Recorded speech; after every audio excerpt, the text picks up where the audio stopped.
El Islam culpa a los cristianos por cosas en las que nunca creyeron. Un ejemplo es la mala interpretación de la frase "Hijo de Dios". Los seguidores de Jesús creen de manera espiritual que Jesús es el Hijo de Dios y ellos mismos son los hijos de Dios. El Corán en la Sura An-Nisa, versículo 171 dice que está lejos de Dios tener un hijo. Y en la Sura Maryam, los versículos 35, 89 y 91 dicen que es malvado, desastroso y monstruoso mencionar un hijo para Dios. Basado en estas afirmaciones del Corán y en contraposición a su verdadero significado en el Evangelio de Jesucristo, los comentarios islámicos interpretan la frase "Hijo de Dios" de manera errónea y la llaman las calumnias de los cristianos contra Dios. Dicen que los cristianos sostienen la creencia de que Jesús vino a este mundo como resultado de una relación física entre Dios y María. En ninguna parte de la Biblia cristiana se afirma que Jesús nació como resultado de una relación física entre Dios y María. En cambio, dice que con la venida del Espíritu de Dios sobre la Virgen María, el Espíritu se hizo carne y se reveló plenamente en Jesucristo. La relación entre Dios y María en el Evangelio es una relación espiritual. Dios no necesita una esposa y no puede tener una relación terrenal con una mujer, porque Él es Dios. No es impactante. Muhammad y los eruditos musulmanes ignoraron el significado real en el Evangelio, pero llamó a los cristianos insultantes y sancionó a los musulmanes para matar a los cristianos por su propia mala interpretación y malentendido. Por eso, cada musulmán necesita pedir prestado un evangelio a un cristiano, leerlo y entender personalmente que la acusación del Islam sobre las creencias de los cristianos es falsa.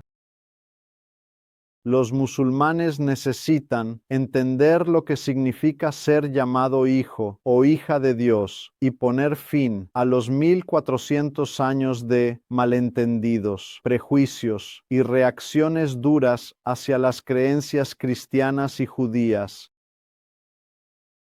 El Evangelio afirma que la concepción de Jesús y María en Lucas 1:35 es así. El Evangelio está diciendo claramente: Ángela respondió y dijo a Maryland: el Espíritu Santo te mandará, y el poder del Altísimo te cubrirá. Por lo tanto, también aquel santo que nacerá de ti será llamado Hijo de Dios.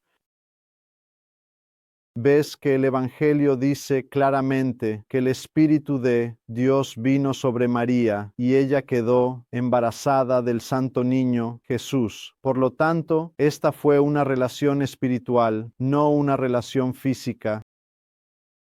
Con respecto a los seguidores de Jesucristo, también el Evangelio, en el libro de Juan, capítulo 1, versículos 12 y 13, dice que Jesús dio el derecho a aquellos que creyeron en Él de ser llamados hijos de Dios. Son hijos nacidos no de la voluntad del hombre, ni de carne y sangre, sino de Dios espiritualmente debido a su fe en Jesús. El Evangelio nuevamente en el libro de 1 Pedro, capítulo 1, versículo 23 dice: a los seguidores de Jesucristo, habiendo nacido de nuevo, no de semilla corruptible, sino de semilla incorruptible, a través de la palabra viva de Dios y que permanece para siempre. Así que Jesús es llamado el Hijo de Dios, el Espíritu y la palabra de Dios eterno. Somos llamados los hijos de Dios por Jesús en nosotros, como el Espíritu eterno y la palabra de Dios, y nos ha dado vida eterna y seguridad. Por lo tanto, las interpretaciones de los libros y comentarios islámicos en relación con los cristianos que creen que el Hijo de Dios es absolutamente incorrectas. Los eruditos musulmanes necesitan leer el Evangelio y dejar de culpar a los cristianos sin fundamento. Ahora quiero mostrarte un par de cosas interesantes del Corán. La Sura Maryam, en los versículos 89 y 91 dice que invocar un hijo para Dios es una cosa terrible y malvada. Pero la Sura Asomar, en el verso 4 dice que Dios puede tener un hijo si lo desea. Si invocar un hijo para Dios es malo, ¿por qué el Corán mismo abre la puerta para que las personas invoquen un hijo a Dios? No son capaces los eruditos musulmanes de ver este problema en el Corán. Llaman a los cristianos calumniadores por creer que Dios puede tener un hijo. No es, por lo tanto, difamatorio el Sura As-Sumar al decir que Dios puede tener un hijo si así lo desea. Por un lado, el Corán en la Surá An-Nisa, versículo 171, dice que Dios nunca puede tener un hijo, pero por otro lado, la Sura As-Sumar en el verso 4 dice que Dios puede tener un hijo si lo desea. ¿Lo entendiste? La Sura As-Sumar está diciendo que no es imposible que Dios tenga un hijo. ¿No es esto hipocresía? Por un lado, el Corán dice a los cristianos que Dios no puede tener un hijo, pero por otro lado, dice el musulmán, sí, si Dios lo desea, puede tener un hijo. Esto es, por lo tanto, injusto cuando el Corán mismo confirma que Dios puede tener un hijo, pero busca privar a los judíos y cristianos de esta creencia. Además, instruye a los musulmanes a matarlos por tener tal creencia. Es muy injusto. La Sura At-Tauba en los versículos 29 y 30 dice: haz la guerra contra aquellos a quienes se les han dado las escrituras. Los judíos dicen que Esdras o Uzair es el Hijo de Dios, y los cristianos dicen que el Mesías es el Hijo de Dios. Espero que te des cuenta de por qué el Corán no tiene ningún derecho legítimo para acusar a los judíos y cristianos y luchar contra ellos por creer que Dios puede tener un hijo. Primero, porque los cristianos creen de manera espiritual. En segundo lugar, el Corán mismo dice en la Sura As-Samar que Dios puede tener un hijo. Los eruditos musulmanes deberían sentirse avergonzados por culpar a los cristianos y judíos de difundir falsas acusaciones en su contra en todas partes. Necesitan disculparse con los judíos y cristianos. La interpretación completa de los libros y comentarios islámicos en relación con la creencia de los cristianos sobre el Hijo de Dios es absolutamente incorrecta. Los escritores musulmanes no podrán reflejar una verdadera visión del cristianismo, a menos que lean el Evangelio. Necesitan dejar atrás las restricciones tradicionales del Islam y leer el Evangelio y los comentarios sobre las palabras del Evangelio para poder entender el enfoque de los cristianos sobre la filiación de Jesús Cristo. Yo era igual cuando era musulmán. Siempre había presión cultural sobre personas como yo para seguir tradiciones, sin importar si eran correctas o incorrectas. Pero estoy tan agradecido de que en una etapa de mi vida, mi mente y mi corazón desearan mirar la vida fuera del Islam. Fue entonces cuando Jesús se reveló a mí y cambió mi forma de ver el mundo. Quiero compartir contigo otra de las acusaciones infundadas del Islam contra los cristianos en relación con la Trinidad. El Corán y los comentarios islámicos dicen que los cristianos creen en 3 dioses. Esto es absolutamente falso. Es una blasfemia en la Biblia de Jesús Cristo, creer en más de un Dios. El Evangelio dice numerosas veces que Dios es uno. No hay apoyo para tres dioses en el Evangelio, en absoluto. El Islam ha distorsionado la verdad para tener una excusa para condenar a los cristianos. Los cristianos nunca interpretan la Trinidad en el Evangelio como si significara tres dioses. Todas las interpretaciones y comentarios llevan a creer en el único Dios verdadero, que es la Trinidad en la creencia cristiana. Es el Padre, el Hijo y el Espíritu Santo. Como el Dios amoroso y perdonador, los cristianos lo llaman el Padre espiritual. Como el establecedor de su reino espiritual en nuestros corazones, se le llama el Hijo. Y como el Dios que protege, asegura y guía en la tierra, se le llama el Espíritu Santo. Así que el significado de la Trinidad es que el mismo Dios se revela a nosotros de tres maneras. Nosotros, como individuos, también tenemos un tipo similar de títulos en nuestras vidas en la tierra. Me llaman hijo, esposo, padre. Aunque soy una sola persona, me revelo de tres maneras, o como tres personas para expresar mi amor y responsabilidad en mi familia.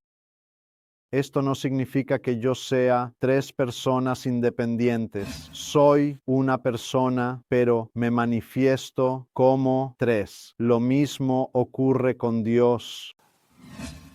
Dios mismo nunca necesita estos tres nombres. Todos son para el beneficio de la humanidad. La humanidad necesita amor puro que solo se encuentra en Dios. Dado que en nuestra vida diaria ningún amor supera el amor de los padres hacia sus hijos, Dios se llama a sí mismo el Padre, demostrando que nos ama con un corazón parental, incluso más que nuestros padres. Ve cómo Dios describe su amor y cuidado en la Biblia. En el libro del profeta Isaías, capítulo 66, versículo 13, dice: Como a uno a quien consuela su madre, así yo os consolaré. Una vez más, en el libro de Isaías, capítulo 49, versículo 15, Dios dice: ¿Puede una mujer olvidar a su niño de pecho, que no tenga compasión del hijo de su vientre? Sí, pueden olvidar, pero yo no te olvidaré. Jesús dice en el libro de Mateo, capítulo 7, versículo 11 en el Evangelio: Si ustedes, siendo malos, saben dar buenas dádivas a sus hijos, ¿cuánto más dará su Padre que está en los cielos cosas buenas a los que le pidan? Así que el amor de Dios es un amor parental hacia nosotros. Él se acerca a nosotros con un amor íntimo y paternal para enseñarnos qué son el verdadero amor, la justicia, la santidad, la rectitud, la paz y la alegría. Por esta razón se le llama el Padre. Dios también es llamado el Hijo. El Espíritu de Dios vino sobre María, y el Espíritu nació de la carne como Jesús. Esto significa que Dios se reveló en Jesús. Dios es capaz y puede revelarse de la manera que desee. Se reveló a sí mismo como un fuego a Moisés y como un hombre en Jesús para nosotros. ¿Por qué Dios quiere revelarse?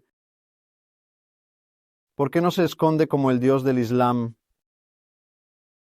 Porque tiene un plan celestial que implementar en la tierra. El plan celestial solo puede ser llevado a cabo en la tierra por Dios, ya que nadie más conoce el plan tan bien como Dios. Además, Dios ha creado a la humanidad con un propósito. Para dar sentido a la vida es necesaria la constante presencia y supervisión de Dios. Él es el arquitecto para establecer su reino en nuestros corazones. Un arquitecto hace dos cosas. Primero, escribe todo en papel. Segundo, va al sitio para construir. Dios hace lo mismo. Él preparó la Biblia, su palabra escrita, sobre cómo crear su reino espiritual en nuestros corazones. Luego se reveló en Jesús y entró en nuestras vidas para establecer su reino en nuestros corazones también. ¿Cómo puede la palabra de Dios ser relevante para nosotros si no tenemos a la persona de Dios con nosotros? Por eso el Evangelio dice en el libro de Juan, capítulo 1, versículo 14, la palabra se hizo carne y habitó entre nosotros, y vimos su gloria, la gloria como del unigénito del Padre, lleno de gracia y verdad. Así que Dios se reveló en Jesús y llamó a su persona en esta revelación el Hijo, con el fin de construir su reino espiritual en la tierra. También como el Dios omnipresente que enseña, consuela, protege, asegura y guía, se le llama el Espíritu Santo en el Evangelio. Que Dios sea Él amoroso, salvador, no es suficiente para la humanidad. También necesitamos su presencia continua para recordarnos y protegernos como una madre o un padre que nos sostiene de la mano hasta el final de nuestro viaje en este mundo. Esta presencia continua de Dios, aquí se llama el Espíritu Santo en el Evangelio. La Trinidad no significa tres dioses, sino la manifestación única de Dios en tres formas. Las acusaciones de los eruditos musulmanes hacia los cristianos son infundadas. Terminaré mi charla con una acusación más impactante e increíble del Corán. Dice en la Sura Tauba, versículo 31, que los judíos y los cristianos toman a sus maestros y a sus monjes como señores, además de Dios. No hay tal enseñanza en toda la Biblia, ni en la historia judía, ni en la cristiana. Es una acusación completamente infundada. El Evangelio y los cristianos creen en un solo Dios. Las acusaciones del Islam sobre las creencias de los cristianos son infundadas.